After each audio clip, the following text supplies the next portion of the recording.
आज चाहिँ मैले टोफूको नयाँ डिस बनाएको छु। यो चाहिँ एकदमै मिठो हुन्छ। अब एकदमै हेल्दी चाहिँ भन्न सक्दिनँ, हल्का तेल चाहिँ अलिकति बढी तेल चाहिँ युज भएको छ। फर्स्टमा चाहिँ मैले यहाँ टोफूलाई लिएर यसरी टोफूको पानी हुन्छ त्यो पानीहरूलाई सबैलाई पुस्ने एकछिन। अब आफूसँग जे छ त्यसले पुस्दा हुन्छ। मैले चाहिँ यसरी आफूसँग भएको पेपरले यसरी पुछिरहेको छु वरिपरि राम्ररी।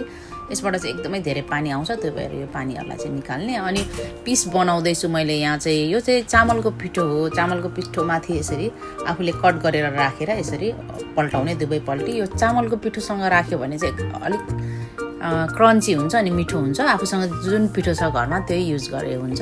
अनि मैले एउटा फ्राई प्यानमा तेल यसरी राखेको छु। अलिकति हल्का बढी होला अरू डिसहरूभन्दा सायद। यहाँ त्यो के भन्छ टुक्रिन्छ भनेर मैले चाहिँ यसरी तेल अलिकति बढी नै राखेको छु। त्यस्तो तार्ने गरी पनि होइन, तर अरू डिसहरू बनाउँदा भन्दा हल्का बढी चाहिँ छ। अनि यसलाई यो सबैलाई एकपछि अर्को गर्दै मैले चाहिँ यसरी राखी पनि सकेँ। अनि यहाँ एकैछिनमा यो रातो हुन्छ, यसरी पल्टाउँदै जाने, सबैलाई पालै पल्टाउने।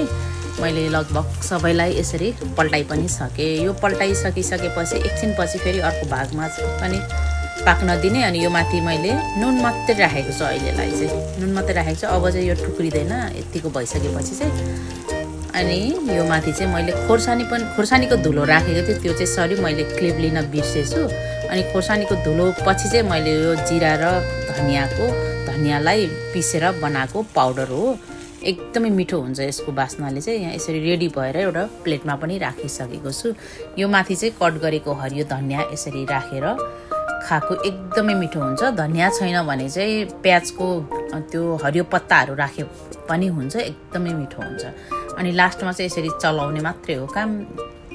एकदमै मिठो हुन्छ। टाइम हुँदा ट्राई गर्नु होला।